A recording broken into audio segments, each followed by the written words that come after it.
செல்வம் நிறைந்தது சென்றவர் வாழ்க, சிந்தை கலங்கிட வந்தவர் வாழ்க, நீரில் மீதந்திடும் கண்களும் காய்க, நிம்மதி நிம்மதி யோவிடம் சூழ்க.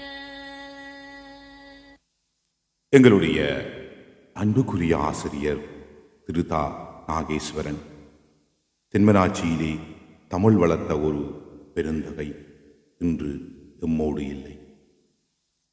இப்போதும் நினைவிருக்கிறது 1996, 97, 98 எப்போதும் என் வாழ்விலே மறக்க முடியாத அந்த ஆண்டுகள்.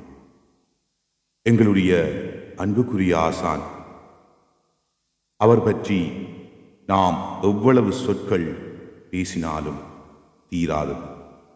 அவர் பெருமையை முழுமையாக சொல்ல இயலாது. அவர் ஒரு நல்ல பேச்சாளர். எளிய சொற்களால் ஆழ்ந்த கருத்துக்களை வெளிப்படுத்தி கேட்போரின் உள்ளத்தை கவர்ந்தவர். ஜனனமும் பூமியில் புதியது இல்லை, மரணத்தை போலொரு பழையதும் இல்லை. விபுலானந்தர், பட்டுக்கோட்டை கல்யாண சுந்தரம், கருணாநிதி, கண்ணதாசன் மற்றும் காசி ஆனந்தன் போன்ற சிந்தனையாளர்களின் வரிகளை தேர்ந்தெடுத்து அக்குவீறாக அலசி ஆழமான விளக்கத்தோடு எமக்கு அறிமுகப்படுத்தியவர். இதன் மூலம் மாணவர்களுக்கு இலக்கியமும் சிந்தனையும் எவ்வாறு வாழ்க்கையை வளப்படுத்துகிறது என்பதை உணர்த்திய உத்தமரவர்.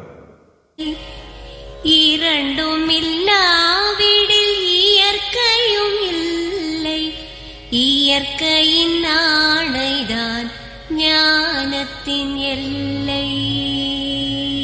அவரது பாடப்பகுதிகளிலே நளவெண்பா, இராமாயணம், மகாபாரதம் ஆகியவற்றை தொடராக எடுத்துச் சொல்லி மாணவர்களாகிய எமக்கு கதை வடிவிலே பாடம் புகட்டிய ஒரு ஆசான்.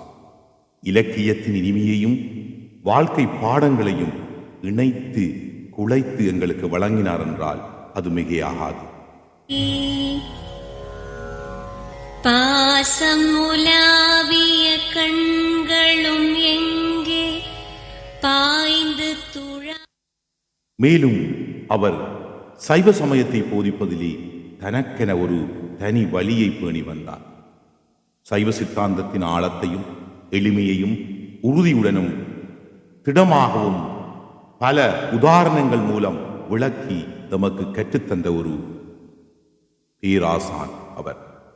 குறிப்பாக மேற்கோளுடன் கூடிய வினாவிடைகள் மூலம் தனது கற்பித்தலை எமக்கு அளித்த ஒரு உத்தமரவர்.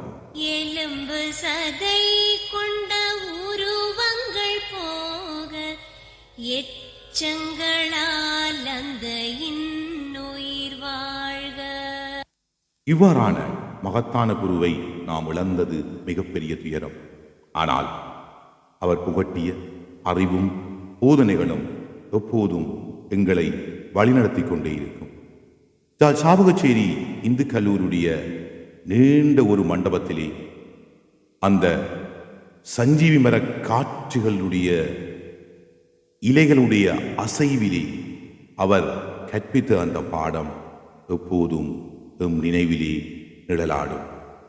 அன்புக்குரிய ஆசானி, உங்களுடைய ஆத்மா சாந்தி அடைய நாங்கள் வேண்டுகின்றோம். நீங்கள் எமக்கு கிடைத்த ஒரு வரம். சென்று வாருங்கள். பிறப்பு இல்லாமலே நாளொன்றும் இல்லை, இறப்பு இல்லாமலும் நாளொன்றும்